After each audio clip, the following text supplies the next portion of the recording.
చెప్పగలరు ఎవరైనా 9 కూడా? మొదటిది ఏంటంటే ప్రేమ, తర్వాత ఏంటి సంతోషం,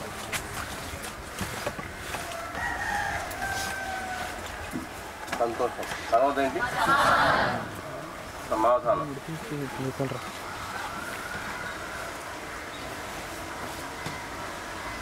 తర్వాత ఏంటి దీర్ఘశాంతం, తర్వాత ఏంటి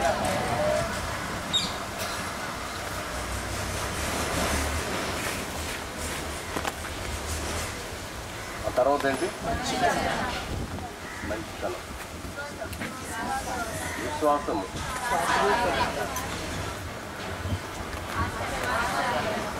తర్వాత ఏంటి ఆసక్తి.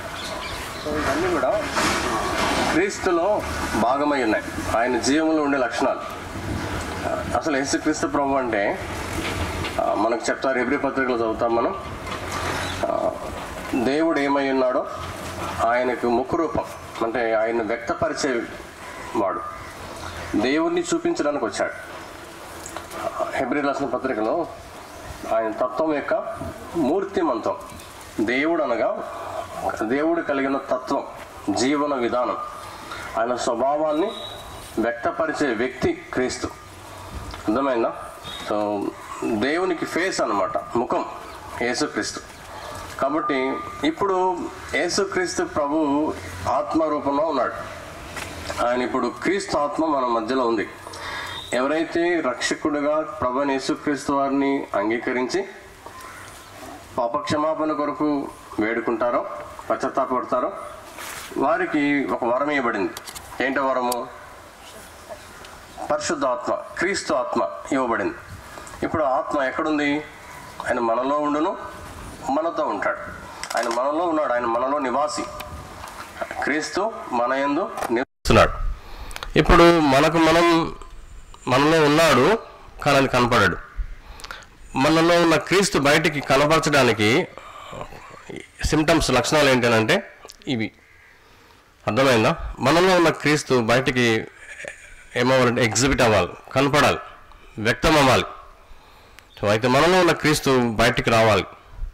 అయితే ఆయన ఎక్కడున్నాడు? మనలో ఆత్మలో ఉన్నాడు. మన ఆత్మలో నివసిస్తుంది. మానవాత్మ, దేవుని ఆత్మ అర్థమవుతుందా? ఏకమై ఉన్నారు.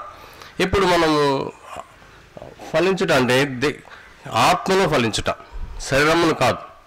సో మనం పౌలు అంటాడు, నా శరీరమును నేను నల్లగొట్టుకుని అన్నాడు. ఎందుకు అంటే సో ఆత్మలో ఫలించడానికి, వర్ధిల్లడానికి.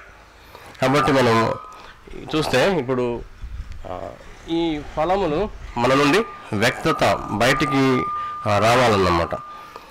ఇది ఎలా వస్తాయి? అందులో ఒకటి ఏంటంటే దీర్ఘశాంతం. ఏంటిది? దీర్ఘశాంతం. మనకు దీర్ఘశాంతం అవసరం. సో దీర్ఘశాంతం అంటే ఏంటి అసలు? సమాంతర అర్థాలు: ఓర్పు, సహనము, దీర్ఘశాంతం. ఇవన్నీ కూడా సమానమైన అర్థాలు కలిగి ఉంటాయి. ఓర్పు చెప్పండి, ఓర్పు, సహనము, దీర్ఘశాంతం. ఇవన్నీ కూడా ఒక లైన్లోనికి వస్తాయి. అర్థమవుతుందా? సో ఇప్పుడు మనకి ఓర్పు ఎప్పుడెప్పుడు అవసరం? ఓర్పు, సహనము, దీర్ఘశాంతం ఎప్పుడు అవసరం అవుతుంది? మనకి ఎప్పుడు అవసరం అవుతుంది? ఎవరైనా మనల్ని విమర్శించినప్పుడు, మనల్ని దూషించినప్పుడు, అవమానించినప్పుడు, నిందించినప్పుడు మనకేం అవసరం అవుతుంది? అప్పుడే ఓర్చుకోవాల్సిన అవసరం ఏర్పడుతుంది. అప్పుడే సహించవలసిన అవసరం ఏర్పడుతుంది. మనం పొగినప్పుడు మనకు సహనంతో పని లేదు. మనల్ని ఎవరైనా మెచ్చుకున్నప్పుడు, మంచిగా మన గురించి మంచి రిపోర్ట్ ఇచ్చినప్పుడు మనకు సహనము, ఓర్పుతో పని ఉండదు. సో ఏంటి? విమర్శించబడుతున్నప్పుడు, నిందించబడుతున్నప్పుడు, అవమానించబడుతున్నప్పుడు, దూషించబడుతున్నప్పుడు మనలో ఉన్న క్రీస్తు గుణము, ఇంకో మాట చెప్పాలంటే మనలో ఉన్న క్రీస్తు బయటికి కనపడాలి. అప్పుడే మనము క్రీస్తుని లేకపోతే దేవుణ్ణి చూపిస్తున్నామని అర్థం. సో ఇంకా ఎప్పుడు అవసరం అవుతుందంటే శ్రమలు వచ్చినప్పుడు, కొరతలు ఏర్పడినప్పుడు, మనకు సహనము, ఓర్పు, ఈ దీర్ఘశాంతము అవసరం అవుతుంది. అర్థమైందా? సో ఇంకా ఎప్పుడు అవసరం అవుతుంది మీ అనుభవంలో చెప్పండి. నింద, అవమానము, దూషణ, హేళన చేయబడినప్పుడు ఓకే. తర్వాత కష్టాలు వచ్చినప్పుడు, శ్రమలు వచ్చినప్పుడు మనకు ఓర్పు, సహనము, దీర్ఘశాంతం అవసరం. ఇంకా ఎప్పుడు చెప్పచ్చు? ఏదైనా మనం కార్యం చేస్తున్నప్పుడు, పని చేస్తున్నప్పుడు మనం ఫెయిల్ అవుతూ ఉంటాం. ఒక పని చేసినప్పుడు ఫెయిల్ అవుతాం. సో అప్పుడు కూడా మనకేమవుతుంది, కార్యములు చేస్తున్నప్పుడు, పనులు చేస్తున్నప్పుడు మనకు ఓర్పు, సహనము, దీర్ఘశాంతం అవసరం. ఎందుకంటే మనం దాన్ని అక్కడ విడిచిపెట్టకూడదు. చాలాసార్లు మనం ఎన్నో పనులు ఆరంభిస్తాం, దాన్ని మనము ముగించాం. ఎందుకు చేయము చెప్పండి? అలాగా ఎందుకు లేదు? ఓర్పు లేక ఆరంభిస్తాం కానీ దాన్ని సంపూర్ణం చేయలేం. మనం ఫెయిల్ అవ్వచ్చు కానీ దాన్ని సంపూర్ణం చేయాలి, విజయంలోకి రావాలి. దానికి ఏం కావాలంటే ఓర్పు కావాలి, సహనం కావాలి, దీర్ఘశాంతం కావాలి. సో చెప్పండి, విమర్శ, దూషణ, అవమానము, నింద మనకు ఎదురైనప్పుడు మనకేం కావాలి? ఓర్పు, సహనము, దీర్ఘశాంతం కావాలి. కొన్నిసార్లు మనకు కష్టాలు, శ్రమలు పొందుదాం అనుకునే దొరకకపోవడం, అప్పుడు కూడా మనకు ఓర్పు, సహనము, దీర్ఘశాంతము కావాలి. అప్పుడు మనం సక్సెస్ అవుతాం. తర్వాత ఏంటంటే కార్యములు జరిగిస్తున్నప్పుడు, కొన్ని వ్యవహారాలు మనం జరిగిస్తున్నప్పుడు, కొన్ని పనులు మనం చేస్తున్నప్పుడు కూడా మనకు ఓర్పు కావాలి. ఉదయం ఒక పని ఆరంభించి ఆ పనిని సాయంకాలం వరకు కొనసాగించి దాన్ని ముగించడం ఏం కావాలి? ఓర్పు, సహనము, దీర్ఘశాంతం ఇవి అవసరం. అర్థమవుతుందా? అయితే ఇది మనకు యేసుప్రభువారు స్వయంగా ఆయనకు మాట ఉంటుంది. కీర్తనల మందంలో 103లో చూద్దాం. ఆయన ఎవరు? దీర్ఘశాంతుడని పేరు రాయబడింది. అంటే యేసుక్రీస్తు ప్రభువు మనకు ఆయన చెయ్యనిది మనకు చెయ్యమని చెప్పడు. వాటి గుర్తుపెట్టుకోవాలి. యేసు ప్రభు తాను చెయ్యనిది మనకు చెయ్యమని చెప్పడు, అది గ్రహించాలి. 103వ కీర్తనలో ఒక మాట ఉంటుంది, 8వ వచనం. నిల్చొని చదువు. యెహోవా దయా దాక్షిణ్య పూర్ణుడు, ఎవరైనా దీర్ఘశాంతుడు. కూర్చో. ఇంకా ఆయన దీర్ఘశాంతుడు, కృప సమృద్ధి గలవాడు. సో ఇంక చూడండి, 2వ పేతురు పత్రికలో, పేతురు రాసిన 2వ పత్రిక 3వ అధ్యాయం 9వ వచనంలో మనం చదువుతాం. అక్కడ కూడా ప్రభు ఏమై ఉన్నాడు మనకి ఇక్కడ తెలియబడుతుంది. పేతురు రాసిన 2వ పత్రిక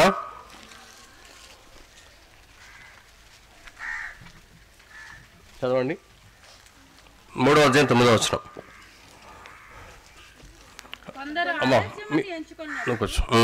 ప్రభు తన వాగ్దానం గూర్చి ఆలస్యం చేయవాడు కాడు, గాని ఎవడును నశింపవలని ఇచ్చయింపక అందరూ మారు మనసు పొందవలని కోరుచు మీ ఎడల దీర్ఘశాంతం గలవాడై ఉన్నాడు. ప్రభు స్వయాన దీర్ఘశాంతుడు, అందరూ మారు మనసు పొందాలని ఆయన రాకడ ఆలస్యం చేస్తున్నాడు. అర్థమైందా? అంతేకాదు ఆయన కీర్తన 103లో కూడా చదువుతాము. 103లో ఇంకొక వచనం, సారీ మత్తయి సువార్త చదువుదాం. మత్తయి సువార్తలో 23వ అధ్యాయం 37వ వచనంలో కూడా చూస్తాము. 23వ అధ్యాయం 37వ వచనంలో ఆయన దీర్ఘశాంతం ఇక్కడ కనపడుతుంది. బ్రదర్స్ ఎవరైనా చదవండి, చురుగ్గా లేచి చదవాలి. ఎవరు? సమయాలు చదివించు. 23:37 వచనం. యెరూషలేమా యెరూషలేమా,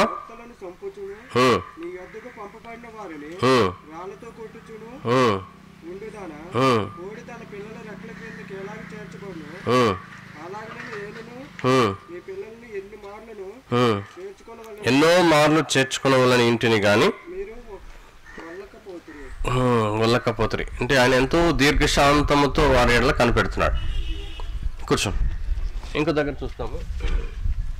103వ కీర్తన, 103వ కీర్తనలో 13వ వచనం నుంచి చదువుతాం. ప్రభు స్వయాన ఆయన దీర్ఘశాంతుడు. అంటే మన రక్షణ కొరకు ఆయన ఎంత దీర్ఘశాంతం వహిస్తున్నాడో ఇక్కడ చూపిస్తాడు. 17వ వచనం నుండి మనం చదువుతాము. 13 నుంచి 17 వరకు చదువుతాం. చదువు సిమియన్. జాలి పడినట్లు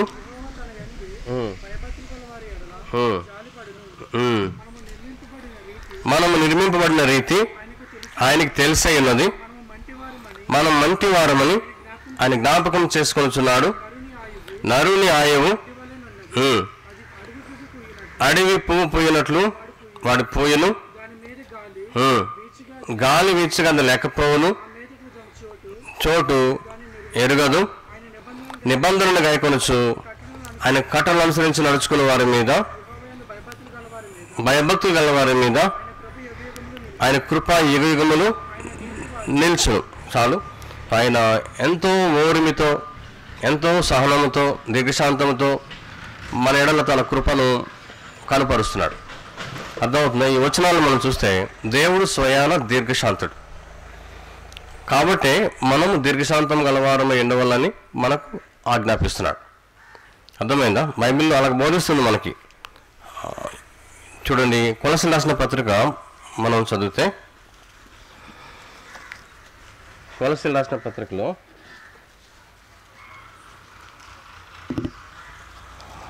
3వ అధ్యాయం 12వ వచనం చదువుతాం మనం. 3వ అధ్యాయం 12వ వచనంలో, కాగా దేవుని చేత ఏర్పరచబడిన వారును పరిశుద్ధులను తగినట్లుగా జాలిగల మనస్సును, దయాళత్వమును, వినయమును, సాత్వికమును, అంటే ప్రభువు మనకు బోధిస్తున్నాడు. ఏమంటే దీర్ఘశాంతము గలవారమై ఉండాలి, ప్రభువుకు తగినట్లుగా.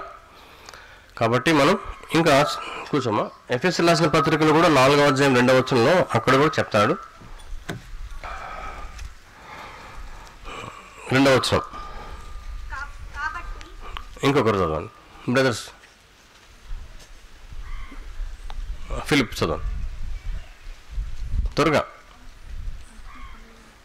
4:2 3వ వచనంలో ఉంది మనకి. చూడండి 4:3 మీరు పిలువబడిన పిలుపునకు తగినట్లుగా దీర్ఘశాంతంతో కూడిన కంటిన్యూ చేయి సంపూర్ణ వినయముతోను సాత్వికముతోను.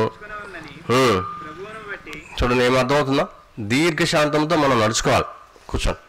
కాబట్టి ప్రభు స్వయాన దీర్ఘశాంతుడు, మనము కూడా దీర్ఘశాంతాన్ని కలిగి జీవించాలి. అర్థమవుతుందా? కాబట్టి మనము ప్రభువైన యేసుక్రీస్తు వారిని మనం చూస్తే ఆయన మనకు మాదిరి, దీర్ఘశాంతాన్ని కనపరిచాడు. అపోస్తలుడైన పౌలు కూడా మనకు మంచి మాదిరి. తిమోతికి రాసిన పత్రికలో మనం చూస్తాము. తిమోతికి రాసిన పత్రికలో 3వ అధ్యాయం 10వ వచనంలో తిమోతికి రాస్తూ అంటాడు, శ్రమలలో నేను ఎలా నడుచుకుంటానో అని అంటాడు. యేసు ప్రభువారు మనకు మంచి మాదిరి, దీర్ఘశాంతాన్ని కలిగి జీవించడానికి పౌలు కూడా మనకు మాదిరి చూపిస్తున్నాడు. 2 తిమోతి రాసిన 2వ పత్రిక 3వ అధ్యాయం 10వ వచనం 11వ వచనంలో, అయితే నా బోధను, నా ప్రవర్తనను, నా ఉద్దేశమును, నా విశ్వాసమును, నా దీర్ఘశాంతమును, నా ప్రేమను, నా ఓర్పును, అంత్యోకయ, ఈకొనియ పట్టణములలో హింసలను, ఉపద్రవములను తెలుసుకున్నవాడవై. చాలు. చూసారా? యేసు ప్రభువారు ఆయనను అవమానించారు, నిందించారు, దూషించారు, కొట్టారు, ఆయనను అనేక మరణానికి అప్పగించారు. ఆ అనుభవాలలో ఆయన ఎంతో దీర్ఘశాంతాన్ని కనపరిచాడు. ఇక్కడ పౌలు అంటాడు, లుస్త్రా, ఈకొనియా ఇలా ఈ సిటీ ప్రాంతాల్లో సంచరించినప్పుడు ఆయనకి ఎన్నో కష్టాలు, ఎన్నో ప్రతికూలమైన అనుభవాలు, హింసలు, శ్రమలు సంభవించాయి. ఆ సంభవించినప్పుడు అతడు దీర్ఘశాంతమును కనపరిచాడు. అర్థమైందా? యోబు జీవితంలో కూడా మనం చూస్తాం. 42:10 మనం చూస్తే ఆయన మొదటి 41 అధ్యాయాలు కూడా వచ్చే శ్రమలన్నీ సహించాడు, ఓర్చుకున్నాడు, దేవుణ్ణి దూషించలేదు. 42:10 ప్రకారంగా దేవుడు అతనికి రెండింత ఆశీర్వాదాన్ని ఇచ్చాడు. అర్థమైందా? కాబట్టి మనుషులకు అసాధ్యమైంది కాదు దీర్ఘశాంతం కలిగి ఉండడం అనేది. ప్రభు మనకు కనపరిచాడు తన దీర్ఘశాంతాన్ని, పౌలు కనపరిచాడు, అదే సమయంలో యోబు కూడా కనపరిచాడు. హెబ్రీయులకు రాసిన పత్రికలో మనం చదివితే అక్కడ అనేక మంది పాత నిబంధన భక్తులు, కొత్త నిబంధనల అపోస్తల కార్యాలయంలో ఉన్న భక్తులు ఎంతోమంది వారికి వచ్చిన శ్రమలను హెబ్రీయులకు రాసిన పత్రికలో 11వ అధ్యాయం మనం చూస్తే 11వ అధ్యాయం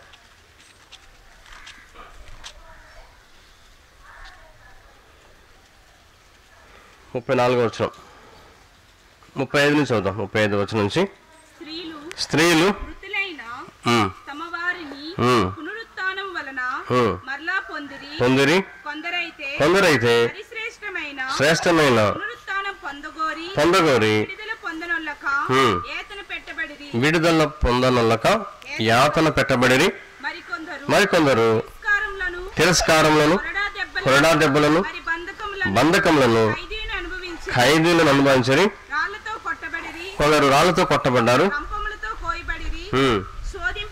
శోధింపబడ్డారు, కొందరు చంపబడ్డారు, వారికి గొర్రె చర్మాలు వేసుకొని దరిద్రులై ఉండి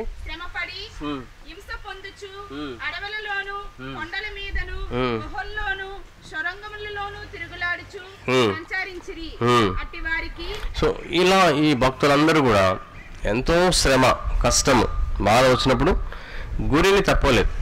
వారి మార్గాన్ని వారు విడిచిపెట్టలేదు, వారి విశ్వాసాన్ని వారు వదులుకోలేదు. వారు ఎంతో సహనంతో వీటన్నిటిని కూడా ఓర్చుకొని వారి విశ్వాసాన్ని వారు కాపాడుకున్నారు. ఆ యాత్రలో వారికి వచ్చిన కష్టాలను అనుభవించి సహించి ముందుకెళ్ళారు.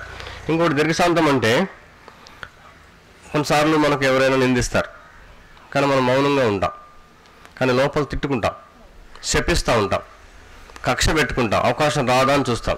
దాన్ని దీర్ఘశాంతం అనొచ్చా? కాదు. సంతోషంతో కూడిన ఓర్పు. తెస్తలకు రాసిన పత్రికలో 1వ అధ్యాయంలో చెప్తాడు, 9వ వచనం మధ్యలో ఉంటుంది. మరి మీ ఓర్పు ఎలాగ ఉండాలని చెప్పాడు?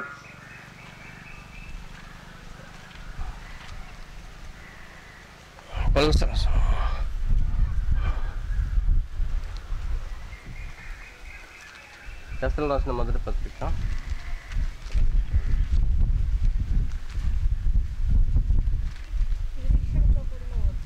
నిరీక్షణతో కూడిన మొదటి అధ్యాయం 3వ వచనంలో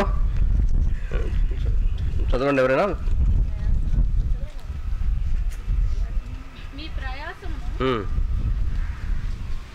ఓకే, ఎలా అంటే నిరీక్షణతో కూడిన ఓర్పు. కొలస్సీయులకు రాసిన పత్రిక 1వ అధ్యాయంలో కూడా చదువుతాం మనం. అక్కడ కూడా చెప్పాడు, చదువుతాను. ఆనందంతో కూడిన పూర్ణమైన ఓర్పును దీర్ఘశాంతంలో కనపరుచినట్లు అంటాడు. ఎలా చేయాలంట? ఆనందంతో కూడిన పూర్ణమైన ఓర్పును దీర్ఘశాంతం. నిరీక్షణతో కూడిన ఓర్పు, ఆనందంతో కూడిన ఓర్పు. సో అక్కడ సనుగుడు, గొనుగుడు, కక్ష, అవకాశం చూసుకోవడం ఉండదు. అలా అయితే శరీరం నుండి చేసేది. మన అవకాశం లేక, వీలు లేక, ఎదురోళ్ళు పెట్టిన టార్చర్ని, ఇబ్బందిని, అవమానాన్ని ఏం చేస్తామంటే అలా కాసేపు బిగబట్టుకుంటాము. అవకాశం వచ్చినప్పుడు వారి మీద వ్యతిరేకంగా మాట్లాడడము, దూషణ చేయడం, ప్రదోషం చేయడం చేస్తాం. అది ఆత్మ నుండి వచ్చే ఫలం కాదు. ఆత్మ నుండి వచ్చే శాంతం ఏదనంటే ప్రభు చెప్పాడు కదా, హింసించే వారి కోసం ఏం చేయమన్నాడు? ప్రార్థన చేయమంటాడు. ఆత్మ నుండి వచ్చేది అది ఉచ్చారణ. శత్రువులు ఏం చేయమన్నాడు? ప్రేమించమన్నాడు. సో అది ఆత్మ నుండి వచ్చేది. లేకపోతే శరీరం నుండి వచ్చేది ఏమంటే అవకాశం లేనప్పుడు మౌనంగా ఉండి తర్వాత గోతులు తవ్వుతాము. కొన్నిసార్లు లోపల శపిస్తాం, వాళ్ళని దూషిస్తాం, తీర్పిస్తాం. అవకాశం ఉంటే బయటికి వెళ్ళిపోయి 10 రకాలుగా చాడీలు చెప్తాం. అంటే చాడీలు కాదు, వారి మీద వ్యతిరేకంగా మాట్లాడతాం. అది శరీరం నుండి వచ్చే కార్యం, అది శరీర కార్యములు అవి. సో ఆత్మ యొక్క ఫలములలో దీర్ఘశాంతం అనగా ప్రతికూల విషయాలు మనం ఫేస్ చేస్తున్నప్పుడు, అనుభవిస్తున్నప్పుడు మనకు ఆనందంగానే ఉంటాం, నిరీక్షణ ఉంటుంది, సమాధానాన్ని కోల్పోం, మన సమాధానం పోదు. ఓకేనా? అది అర్థమవుతుందా? సో ఇది మనం చూస్తే ఇంకా మనం చూస్తే ప్రవక్తలందరూ, శిష్యులు, కొత్త నిబంధనల భక్తులు అనేకులు, సో వారు సంతోషంగా శ్రమలు అనుభవించారు. పేతురు చెరసాలలో వేసినప్పుడు ఆయన ఏం చేస్తున్నాడు? కూర్చుని ఏడిచాడా? పేతురు పడుకున్నాడు, చక్కగా మంచిగా నిద్రపోయాడు, అతను కలవరం లేదు. పౌలు శీలను చెరసాలలో వేసినప్పుడు వాళ్ళు ఏం చేశారు? పాటలు పాడారు, సంతోషంగా దేవుని స్తుతించారు.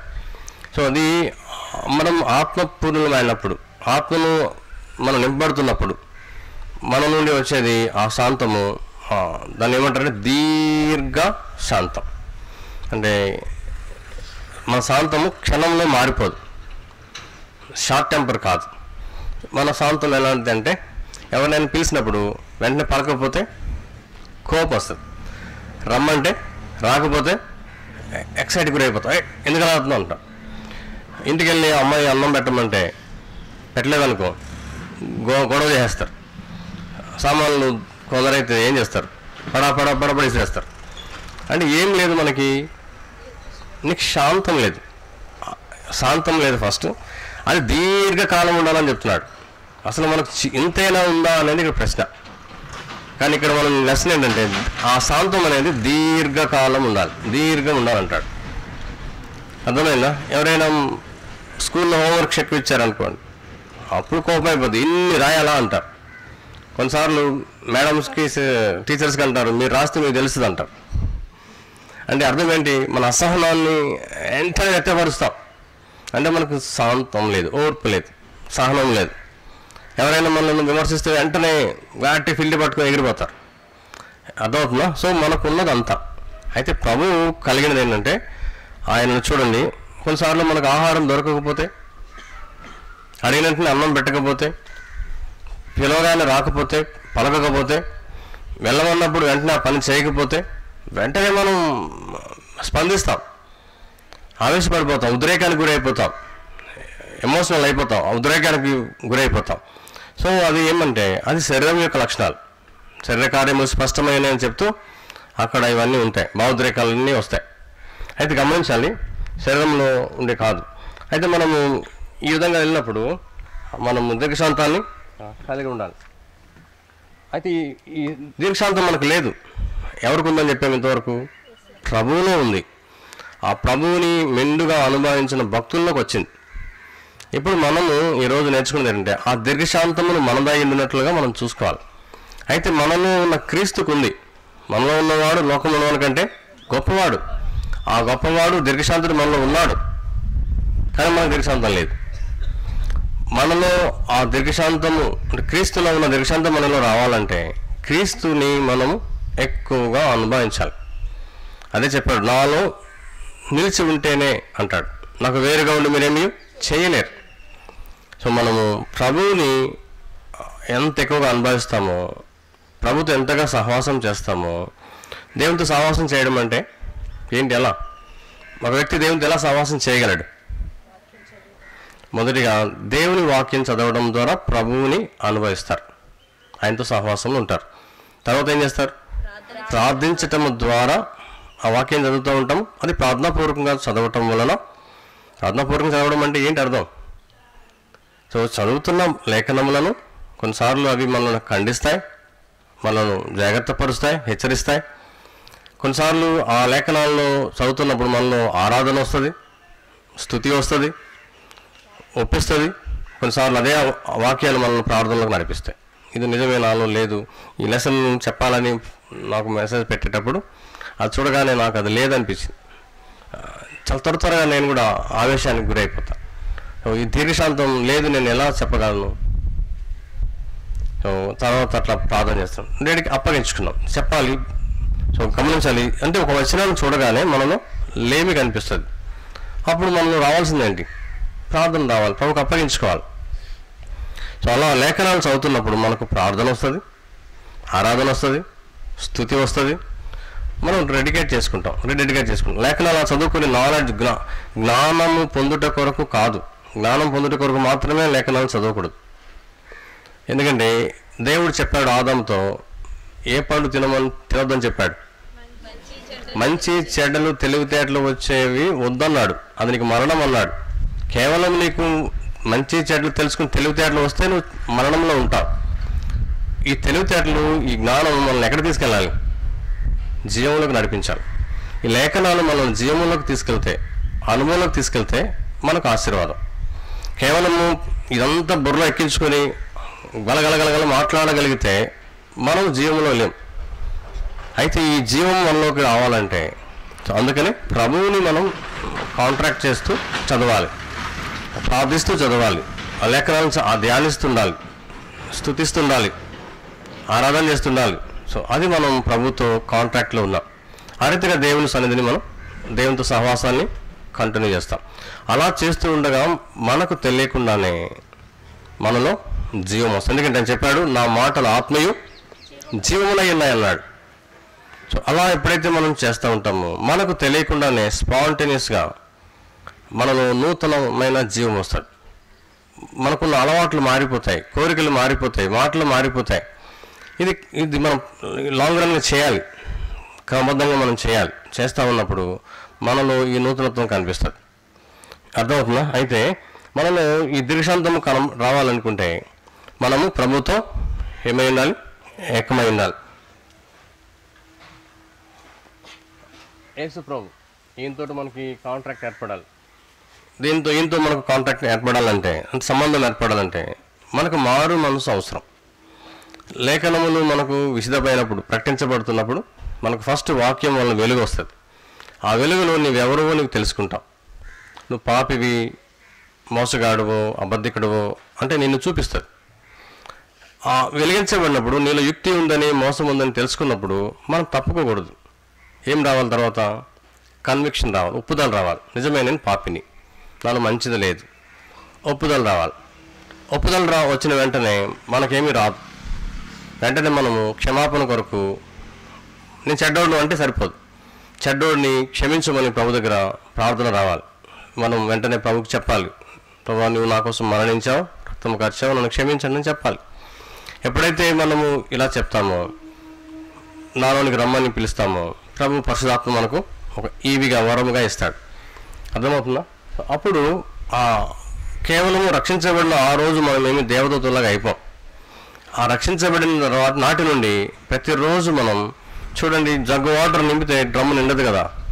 సో 1 తర్వాత 2, 3, 4 అట్లా మనం పోయాలి.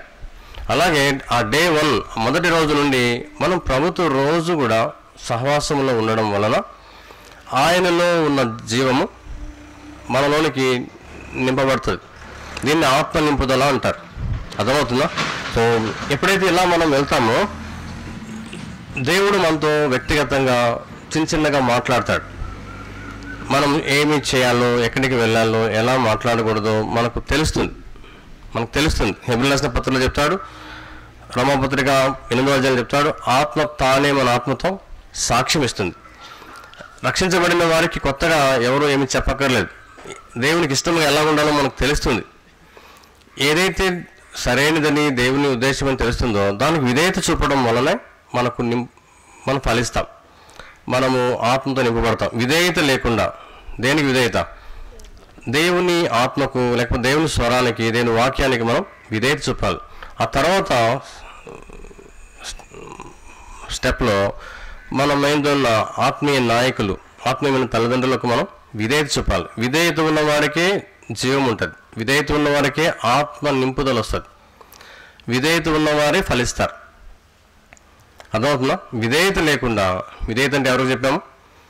దేవుని ఆత్మ, దేవుని యొక్క స్వరము నాకు మనం విధేయత చూపాలి. ఆత్మీయ నాయకులకు, ఆత్మీయ తల్లిదండ్రులకు మనం విధేయత నేర్చుకోవాలి. విధేయత లేని వారికి, ఎందుకంటే 1వ తరగతి పాస్ అయితే 2వ తరగతి, 2 పాస్ అయితే 3, చిన్న విషయాలకి విధేయత చూపగలిగితే నెక్స్ట్ 2వ దాంట్లోకి నేను దేవుడు నడిపిస్తాడు. అక్కడ విధేయత చూపిస్తే తర్వాత నడిపిస్తాడు. అలా విధేయత గుండా మనం వెళ్తున్న కొలది ప్రభు మన సొంతం అవుతాడు. మనలోనికి ఆయన జీవం సంపూర్ణం అవుతుంది, సమృద్ధి వస్తుంది, ఆత్మకి నింపుదలలోకి మనం వస్తాం. దేవుడు ఇంకా మనతో ఫ్రీక్వెంట్గా, తరచుగా మనతో ఆయన మాట్లాడతాడు. మన ప్రార్థనకు జవాబు వస్తుంది. కాబట్టి దయచేసి విధేయత నేర్చుకోవాలి. మనకేం తెలియకపోయినా పర్వాలేదు, కానీ మనం విధేయత నేర్చుకుంటే ప్రతిదీ కూడా మన ప్రభు మనకు ఇస్తాడు. అయితే గమనించాలి, క్రీస్తుని మనం ఫలించాలంటే, ఆత్మతో నింపబడాలనుకుంటే మనము విధేయతను కలిగి ఉండాలి. రక్షించబడిన తర్వాత ప్రభు మెల్లగా మనతో మాట్లాడుతూ ఉంటే మనము విధేయత కలిగి ఉండాలి. అయితే ఇక్కడ గమనించాల్సింది ఏంటంటే ఈ దీర్ఘశాంతము మనకు కొన్ని ఏరియాస్లో మనకు అవసరం. మనము వ్యతిరేకమైన పరిస్థితులు అనుభవిస్తున్నప్పుడు అప్పుడు మనకి ఏమవుతుంది, చాలా కోపం వస్తుంది. మనం ఏమవుతాం, ఇలా చేతులు పిండుతాం, కోపం వస్తుంది, తట్టుకోలేం. సో ఏదైనా చేసేయాలనిపిస్తుంది. ఒక రోడ్డుని చూస్తున్నాడు, వాళ్ళ అమ్మ ఏదో చెప్పింది, వాడు ఎండడానికి ఇష్టం లేకపోతే చేయి తీసుకుని గోడ కొట్టాడు అంటే ఏమవుతుంది అంటే వినలేక కోపం వచ్చేసింది. ఇలా మన ఎక్సైట్మెంట్, కోపాన్ని, ఆవేశాన్ని లేకపోతే అలా విషయాల్ని ఆయా రీతిగా ప్రదర్శిస్తాం. మొత్తానికి ఆ టైంలో కోపం వస్తే ఏమంటారు అంటారు వచ్చి అట్లా. మొత్తానికి గమనించాలి. ఇంకా మనం చూస్తే దీర్ఘశాంతమును ప్రదర్శించలేని పరిస్థితులు. ఇంకా మనము ఎంత అల్పంగా ఉంటామంటే ఆ విషయంలో ఆ ఏరియాస్లో కొన్నిసార్లు మనం చూడండి, మందిరానికి వెళ్ళాలి, సండే స్కూల్కి వెళ్ళాలి, ఇలా చూస్తాం వర్షం వస్తుందా అనుకుంటాం. అంటే ఆ వర్షమును కూడా దాటుకొని ఏదో సహించి ఏదో ఒక ఆల్టర్నేటివ్ చూసుకొని మందిరానికి వెళ్ళాలి అనేది మన తాత్పర్యం కాదు. ఏం చేస్తామంటే వెంటనే దాన్ని సాగు పెట్టుకొని మానేస్తాం. వర్షం పడినప్పుడు ఏం చూస్తారు అంటే ఆ మార్గంలో కొనసాగడానికి ఇష్టం లేక ఏదో ఒక సాగు వెతుక్కుంటాం. ఇట్లా వర్షం వస్తుందా, సరే వర్షం మరి నేను ఫోన్ అనేసి మానేస్తాను. అది కాదు, ఆ మార్గంలో మందిరానికి వెళ్ళే మార్గంలో ఆటంకం ఏంటి, వర్షం. ఆ వర్షాన్ని అధిగమించడానికి మనకు ఓర్పు కావాలి. ఎలా చేయాలి, నేను ఎలా చేయాలి, సో అలా చేయాలి. అర్థమవుతుందా? అంతేకాదు కొన్నిసార్లు మనము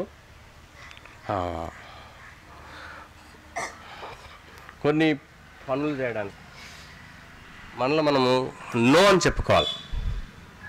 అర్థమవుతుందా? నో అని చెప్పుకోవాలంటే మనల్ని మనమే కట్టడి చేసుకోవాలి, నిర్బంధించుకోవాలి. కొంతమందితో స్నేహం చేయడానికి, కొన్ని రకాల మాటలు మాట్లాడడానికి, కొన్ని వాటిని మనం చూడడానికి, కొన్ని స్థలాలకు వెళ్ళడానికి, కొన్ని పనులు చేయడానికి నీకు తెలుస్తుంది నీ అంతరంగంలో ఎవరున్నారంటే చెప్పాము, రక్షించబడిన వారికి క్రీస్తు ఆత్మ, పరిశుద్ధాత్మ మనలోనికి వచ్చింది. ఇప్పుడు మనలో ఉన్నవాడు మనకు చెప్తాడు, కానీ మనము ఆయన స్వరమును వినకుండా మనకు నచ్చిన దాన్ని చేయడానికి వెళ్ళిపోతాం. ఆ మెల్లని స్వరం మనకు వస్తుంది, ఇది తప్పు, ఇది పాపము, ఇలా ఆడకూడదు, మాటలు ఇలాంటి స్థలాలకు వెళ్ళకూడదని ఆ మెల్లని స్వరం మనకు వినిపిస్తుంది, మనకు తెలుస్తుంది. ఆత్మలో దాన్ని ఎరుగుతాం, కానీ మన ఇచ్చ దేన్ని చేయాలనుకుంటామో దాన్ని చేయడానికి మనం ముందుకు వెళ్ళిపోతాం.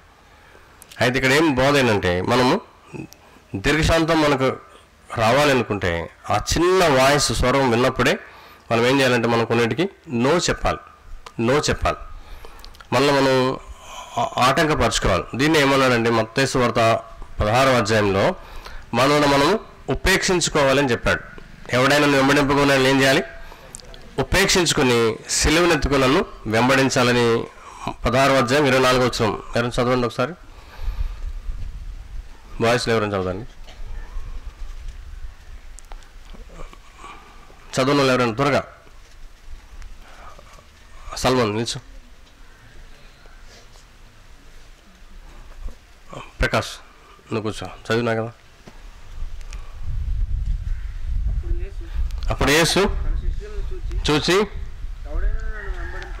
వెంబడింపగోరిన యెడల తను ఉపేక్షించుకొని సిలువనెత్తుకొని నన్ను వెంబడింపవలెను.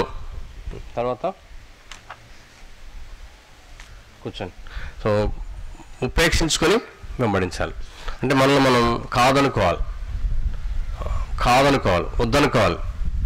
మనల్ని మనం మన అభిప్రాయాలను, మన ఆలోచనలను, కోరికలను పక్కన పెట్టాలి, రిజెక్ట్ చేసుకోవాలి, ఆయన వెంబడించాలి. ఆయన వెంబడించడం అంటే అర్థం ఏంటి, ఆ లోపల ఎక్కడో మనకున్న ఆ స్వరాన్ని మనం ఏం చేయాలి, ఫాలో అవ్వాలి. మనం మాట్లాడుతున్న స్వరాన్ని మనం ఫాలో అవ్వాలి.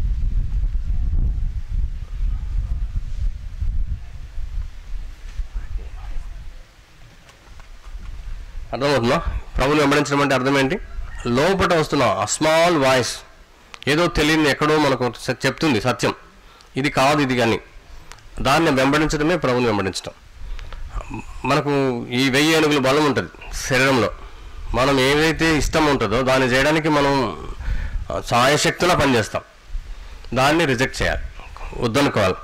అర్థమవుతుందా? సరే, మొత్తానికి ఏ సహనము ఓర్పు లేని మనకు దీర్ఘశాంతంగా చేయబడడానికి ప్రభువే కొన్ని పరిస్థితులు మన జీవితంలో మనకి అనుమతిస్తాడు. ప్రతికూలమైన పరిస్థితులు మనకి అనుమతిస్తాడు. మనకి ఇష్టం లేని అనుభవాలు కూడా మనకు తీసుకెళ్తాడు. విమర్శించే ప్రజల మధ్య మనం పెడతాడు. నిందించే ప్రజలకు అనుమతిస్తాడు. ఆ పరిశ్రమలో అంటే ఆ పరిస్థితుల్లో మనకు సహనము, ఓర్పు, దీర్ఘశాంతాన్ని నేర్పిస్తాడు. అయితే ఆ పరిస్థితులు అలా ఉండవచ్చు. మనలోకి రావాలంటే మొదటిగా మనం గమనించాలి, దేవుని వాక్యమైన క్రీస్తు, దేవుని వాక్యంతో మనకు సరైన సంబంధం కలిగి ఉండాలి. నిన్న లేనిది ఈరోజు శ్రమ వచ్చినంత మాత్రాన మనకు వస్తుందా? ఈ శ్రమలలో లేకపోతే నిందలలో, అవమానాలలో మనం చేయాల్సింది ఏంటంటే, మనకు దీర్ఘశాంతం మనకు ప్రవేశించాలంటే క్రీస్తుతో అనగా వాక్యంతో మనకు సంబంధం ఉండాలి. అర్థమవుతుందా? బైబిల్ని మనం చదవాలి. బైబిల్లో మనకు ఆత్మీయ ఆహారం అర్థమైంది. ఎవరికైనా కంటి చూపు తక్కువైందనుకో ఏం తినమంటారు? ఆకుకూరలు తినండి, పాలు ఇవ్వండి, క్యారెట్ తినండి అంటారు. అవి తింటే కంటి చూపు సంబంధం ఏంటి? ఎముకలు ఎవరికైనా బలహీనంగా ఉన్నాయనుకోండి ఏం తినమంటారు? కాల్షియం ఉండే ఫుడ్ ఇమ్మంటారు. పాలు తాగండి, చేపలు తినండి, బోన్ సూప్ తాగండి అని చెప్తారు. ఎగ్స్ ఇమ్మంటారు. ఈ రెండింటికి సంబంధం ఏంటి? డి విటమిన్కి దాని సంబంధం ఏంటి? ఆ పదార్థంలో ఉన్న పోషకాలు మనకు అవసరం అవుతాయి. అలాగే మన ఆత్మలో మనము ఎదిగి ఫలించాలి. ఎదగడము, ఫలించటం, వీటికి పోషకాలు ఎక్కడుంటాయి చెప్పండి? వాక్యం. అందుకంటే నేనే జీవాహారం అని చెప్పాడు. శరీరంలో డి విటమిన్ కావాలి, ఏ విటమిన్ కావాలి, సి విటమిన్ కావాలి. వాటికి పలానా ఫుడ్ని మనకి గైడ్ చేస్తారు. వాటిని మనం తినడం వల్ల మన శరీరానికి పోషణ వస్తుంది. మనము ఆత్మకు పోషణ, ఎదగాలి, ఆత్మలో బలవంతులం అవ్వాలి, ఆత్మలో, తర్వాత ఫలించాలి. దీనికి సరైన న్యూట్రిషన్ అనొచ్చ పోషకాహారం ఎక్కడుందంటే వాక్యం ఉంది. క్రీస్తే ఆహారమై ఉన్నాడు. మనం దేని వాక్యం క్రమముగా ప్రతిరోజు ప్రార్థనాపూర్వకముగా చదవడం వల్లనే మనకు ఆ సారము లేకపోతే ఆ శక్తి మనలోకి వస్తుంది. బైబిల్ చదవని ఏ విశ్వాసి కూడా అంటే చదవడము, వినడము కావచ్చు, ఈ రెండు పనులు చేయని ఏ వ్యక్తి విశ్వాసి కూడా ఆత్మలో ఎదగలేరు. రక్షించబడ్డామంటే అంతవరకే. తర్వాత వారు ఆత్మీయంగా బలవంతులు కాలేరు.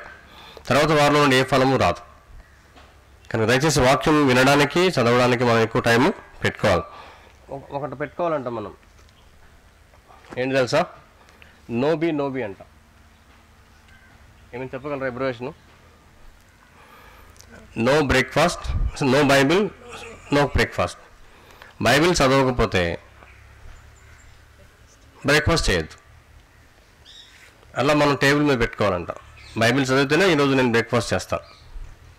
ఎందుకంటే మనం సాధారణ కొంతమంది, అందరూ నాకు తెలియదు, లేటుగా లెగిస్తారు. బ్రేక్ఫాస్ట్ టైంకి లెగిస్తారు. 7 తర్వాత లేచి అప్పటికప్పుడు అరేబురి అయి ఏదో కొంత తినేసి స్కూల్కు, కాలేజీకి వెళ్ళిపోతారు. అదవుతుందా? మనము బైబిల్ చదవడం అనే దాన్ని కంపల్సరీ చేసుకోవడానికి మనం ఒక నిబద్ధత పెట్టుకోవాలి. నేను అల్పాహారం తినను, బ్రేక్ఫాస్ట్ బైబిల్ చదివితే కానీ అల్పాహారం తిననని మనం పెట్టుకోవాలి. అల్పాహారానికి ముందే అంటే టిఫిన్కి ముందే నేను బైబిల్ చదువుతానని నియమం పెట్టుకోవాలి. లేకపోతే మనం చేయలేం. అర్థమవుతుందా? సో అంతేకాదు, ప్రభుతో ఈ ఆత్మీయంగా మనం బలపరచబడాలంటే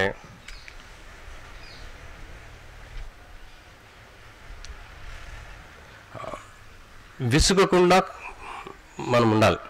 గలతీయులకు రాసిన పత్రిక 6వ అధ్యాయం 9వ వచనంలో చెప్తాడు, విసుగక ఏం చేయమంటాడు? మేలు చేయాలి. చదవండి మాట 6వ అధ్యాయం. వెనకాల నుంచి సిస్టర్స్ చదువుతారా? ఆ కొబ్బరి చెట్టు అవతలు ఉన్నవాళ్ళు. గలతీయులకు రాసిన పత్రిక 6వ అధ్యాయం 9వ వచనం త్వరగా చేయండి.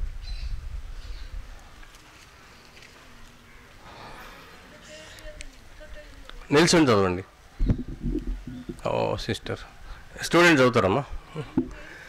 మేలు చేయటం యందు విసుకగా ఎందుము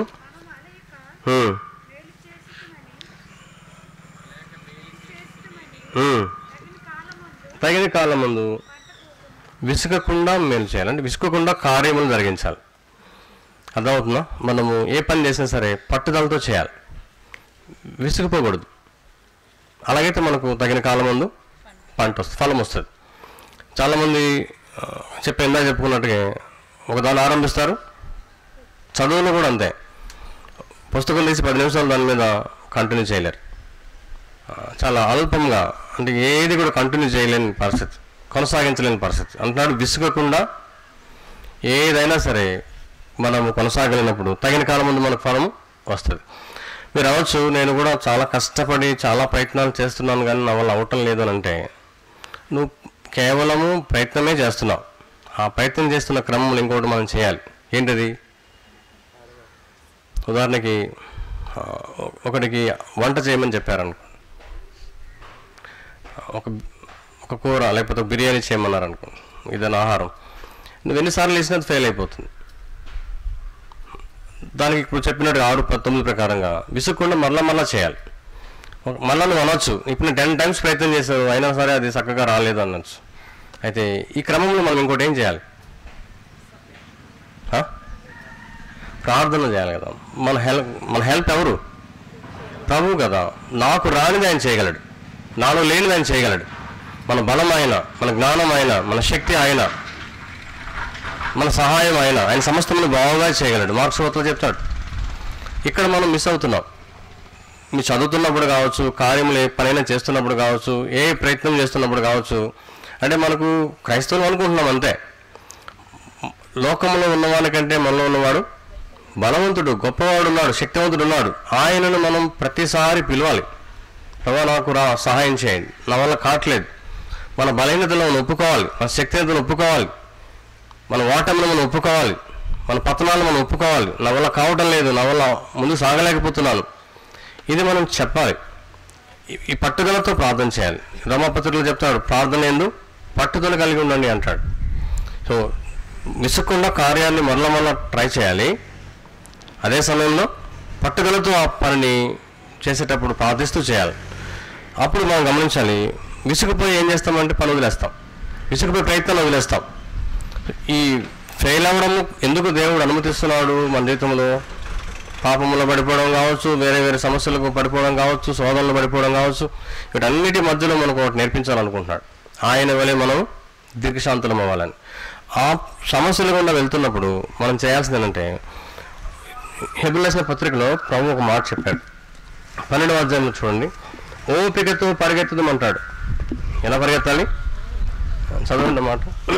యేసు ప్రభువారు కూడా తనకు ఎదురైన పరిస్థితుల్లో, సిలువలో, ఆ శ్రమానుభవాల్లో ఆయన ఏం చేశాడు? తన ఎదుట ఉంచబడిన ఆనందం కొరకు ఏం చేశాడు? హెబ్రీ పత్రిక 12వ అధ్యాయంలో మనం చూస్తే 3వ వచనం ముందు చదువుతాము. మీరు అలసట పడకయు మీ ప్రాణములు విసుగకయు ఉండినట్లు పాపాత్మలు తనకు వ్యతిరేకంగా చేసిన తిరస్కారం అంతయు ఓర్చుకొనిన ఆయనను తలంచుకోవాలి. ఆయన్ని మనం మోటో గురిగా పెట్టుకోవాలి. ఆయనకు ఎన్నో అవమానాలు, నిందలు, దూషణలు, ఎన్నో శ్రమలు, దెబ్బలు ఆయన తగిలాయి. వాటన్నిటిని ఆయన ఏం చేశాడంటే ఓర్చుకున్నాడు. ఆయనను మనం తలంచుకొని మనం ఏం చేయాలంటే 2వ వచనం చెప్పాడు, మధ్యలో ఉంటుంది కదా, మన ఎదుట ఉంచబడిన పందెములో ఓపికతో పరిగెత్తాలి. ఓపికతో మనం వెళ్ళాలి, ముందుకు వెళ్ళాలి. వెళ్తున్నప్పుడు మనలో ఒక స్ట్రగుల్ జరగాలి. ఏంటది? ఒక పోరాటం. ప్రార్థనలో మనం పోరాడాలి. నా వల్ల కావటం లేదు, నాకు శక్తిహీనుడును, నాకు బలం లేదు, నన్ను ఎవరు నాకు సహాయం చేస్తారు, నువ్వే నాకు సహాయం చేయాలి అని ఆ ఓడిపోతున్నప్పుడు, సక్సెస్ కానప్పుడు, మనం పడిపోతున్నప్పుడు, తప్పిపోతున్నప్పుడు మనము ఆ విధమైన విజ్ఞాపన చేసినప్పుడు ప్రభు మనకు సహాయకుడిగా ఉంటాడు. అయితే ఇవన్నిటిలో మనం ఏం నేర్చుకున్నామంటే మనము ఓర్పును, సహనాన్ని నేర్చుకుంటున్నాం. ఆ రీతిగా ప్రభు మనలో గొప్ప కార్యము చేస్తాడు. యేసు ప్రభువారిని స్వయంగా చూస్తే ఇలాంటి అనుభవాలు గుండా ఆయన వెళ్ళి ఆయన దీర్ఘశాంతాన్ని ప్రదర్శించాడు. అంతేకాదు, మనతో ఎవరైనా ఫ్రెండ్స్ ఉన్నప్పుడు వారికి మనకు పడదు. మనకు ఒక పనికి నిర్ణయించబడ్డాం, ఇంట్లో అన్నదమ్ములు కావచ్చు, అక్క తమ్ముడు కావచ్చు, అన్నయ్య తమ్ముడు కావచ్చు, ఫ్రెండ్స్ కావచ్చు, ఇద్దరు ఒక పని నియమించబడినప్పుడు ఇద్దరికి టర్మ్స్ కుదరవు. వెంటనే ఏం చేస్తాము, మనం చెప్పినట్టు చేయకపోతే ఆ పనులు వదిలేసి నువ్వు చేసుకోరని వెళ్ళిపోతాం. అది ఫ్రెండ్స్ మధ్యలో కూడా కావచ్చు. డిఫర్ అయిపోయిన తర్వాత వెంటనే మన అసహనాన్ని లేకపోతే అసంతృప్తిని వ్యక్తపరిచి అక్కడ వదిలేస్తాం. ఆ టైంలో మనం చేయాల్సింది ఏంటి, మనం యాక్చువల్గా క్రీస్తులు కదా జీవించాలి, దీర్ఘశాంతం మనలో ఉండాలి కదా. లేనప్పుడు మనం ఏం చేయాలి? సో ఎందుకంటే ప్రేమ దీర్ఘకాలము సహించును. ఆ టైంలో ఆ వ్యక్తి మీద మనకు వ్యతిరేక భావన ఏర్పడడం కంటే, అసహనాన్ని వ్యక్తపరచడం కంటే మనం చేయాల్సిన పని ఏంటంటే, ప్రభువా నాకు ఆ సహోదరుని మీద ప్రేమ కలుగజేయండి, నాకు ప్రేమ ఇవ్వండి. ఎందుకంటే మనం మధ్యలో ఆయన వదిలేస్తున్నాం, ఆ పనిని క్యారీ చేయలేకపోతున్నాం, ముందుకు తీసుకెళ్ళలేకపోతున్నాం. వ్యతిరేకించి వాదించి ఏం చేస్తామట, వాదన పెట్టుకుంటాం. ఇగో వాదనకి సింహం కదా, ఎందుకు అలా చేయాలి, నువ్వెందుకు చేయాలి, నేనెందుకు చేయకూడదు, నేనెందుకు చేయాలి, నువ్వెందుకు చేయకూడదు, అట్లా వాదిస్తుంటాం, వాదన చేస్తాం. అయితే అలా కాకుండా ఆ సమయంలో మనం ఏం చేయాలంటే ప్రార్థన చేయాలి. ఏం చేయాలి? ప్రార్థన చేయాలి. ఆ సహోదరుని మీద నిజమే మనకు వ్యతిరేకంగా ఉన్నాడు, మనతో కలిసి రావట్లేదు, ఏకీవించటం లేదు, ఆలోచనలో కొనసాగడానికి అతడు మనతో డిఫర్ అవుతున్నాడు. కానీ మనకు ప్రేమ ఉంటే ఏం చేస్తాం, వ్యక్తి మీద ప్రేమ ఉంటే ఏం చేస్తాం, సహిస్తాం. అర్థమైందా? ప్రేమ మరణమంత బలం కలదు అంటాడు. సో కొరింథీయులకు రాసిన 2వ పత్రిక 13వ అధ్యాయంలో 4వ వచనం చదువుతాము. ప్రేమ దీర్ఘకాలము సహించును అని చెప్పాడు. ప్రభు ఇంతగా సహించడానికి కారణం ఏంటి, మనలను ఇంతగా సహించడానికి కారణం ఏంటంటే మన మీద ఉన్న ఆయనకున్న ప్రేమ. ఆయన ప్రేమ మనల్ని సహిస్తుంది రోజు. మన రక్షణ కూడా ఆ ప్రేమను బట్టి తీసుకొచ్చాడు. అంత అవమానాన్ని ఎందుకు భరించాడు? ఆయన ఆ దీర్ఘశాంతాన్ని కనపరచకపోతే మనకు రక్షణ ఉండదు, మనం ఆయన పిల్లలుగా చేయబడలేం. కాబట్టి ఆయన అంతా సహించాడు. దాని అంతటి కారణం ప్రేమ. అర్థమవుతుందా? కాబట్టి గమనించాలి.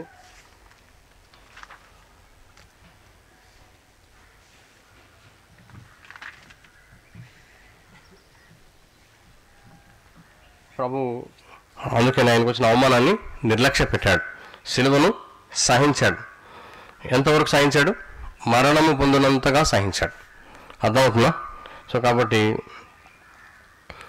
మనం కూడా మనకు విరోధంగా ఉన్న వారితో పోరాడడానికి మనం ఏ ఆయుధాలు కలిగి ఉన్నాం? ఇప్పుడు ఎలాంటి యుద్ధోపకరణాలు కలిగి ఉన్నాం? మన యుద్ధోపకరణములు శరీర సంబంధమైనవి కావు. గుద్దులాడము, ఫైటింగ్ చేయడము, జుత్తు పట్టుకోవడము, కొట్లాడుకోవడము కాదు.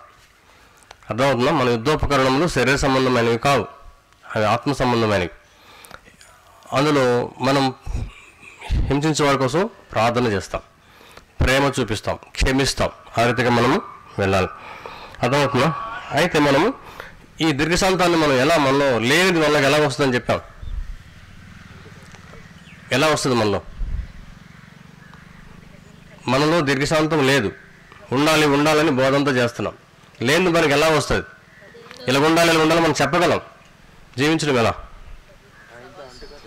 ప్రభు ద్రాక్షవల్లిలో తీగలు నిలిచి ఉన్నట్లుగా మనము ప్రభుతో నిలిచి ఉండాలి. నిలిచి ఉండడం అంటే వాక్యము చదవడము, ప్రార్థన చేయటము, ఆరాధన చేయటం. సో సహవాసములు మనం నిలిచి ఉంటాం, ప్రభుతోనూ ఆయన ప్రజలతోనూ. సహవాసం అంటే ఎవరు రాసిన మొదటి పత్రికలో చెప్తారు, ప్రభుతో సహవాసము, తర్వాత పరిశుద్ధులతో సహవాసం. సో ఈ సహవాసం మనం నిలిచినప్పుడు మనలో తెలియకుండానే, అందుకే మనకు ఒక పాట ఉంటుంది, సహవాసములో మమ్ము నిలిపి సహనము మాకు నేర్పించాడు. సో ఆ రీతిగా మనము ప్రభుతో పరిశుద్ధులతో సహవాసములు నిలిచి ఉన్నప్పుడు ప్రార్థన, వాక్య ధ్యానము, ఆరాధన, సో ఫెలోషిప్ చేస్తున్నాగా మనము సహనమును నేర్చుకుంటూ ఉంటాం. అయితే ప్రభువును నిలిచి ఉన్నప్పుడు మనకు వచ్చే ముఖ్యమైన కొన్ని ఆశీర్వాదాలు ఉన్నాయి, 4 ఉన్నాయి. ప్రభువుతో నిలిచి ఉంటే ఏమొస్తుంది? ఫస్ట్ మన ప్రార్థనలకు యోహాను రాసిన సువార్త 15వ అధ్యాయంలో,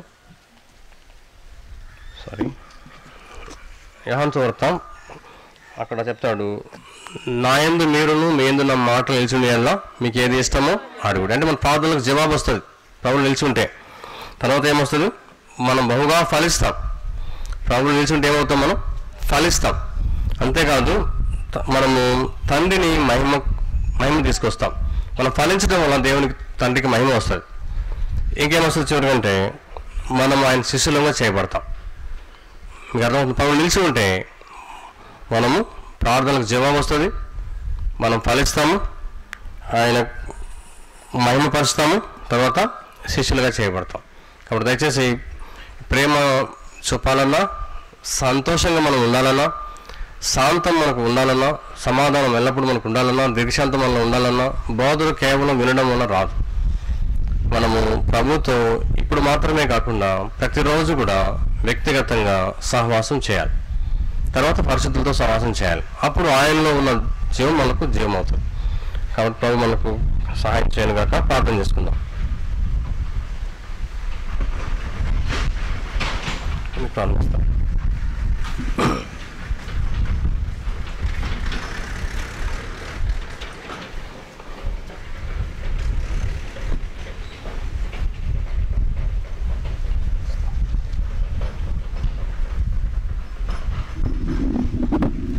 ప్రేమగల తండ్రి, ఇంతవరకు మీ సన్నిధి మాతో ఉంచినందుకు స్తోత్రం చెల్లిస్తున్నాం ప్రభా.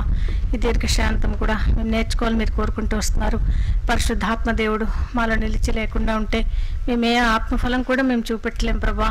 ఆత్మఫలమైన మిమ్మల్ని మేము ప్రపంచానికి చూపెట్టగలిగినట్లుగా ఈ 9 గుణగణాలు మేము కలిగి ఉండాలని, మీ సుగుణాలు మేము కలిగి ఉండాలని కోరుకుంటూ వస్తున్నారు. మిమ్మల్ని హృదయపూర్వకంగా ప్రేమిస్తే తప్ప, మీకు చోటిస్తే తప్ప, మీలో నిలిచి ఉండడానికి ఇష్టపడితే తప్ప వీటిని కూడా మేము చూపెట్టలేం ప్రభా. మేము ఒకే ఒక్క జీవితం జీవిస్తాం. ఆ జీవితం మీకోసం జీవించినట్లుగా మా బిడ్డలందరినీ కూడా మీరు ఆయత్తపరచమని వేడుకుంటున్నాం.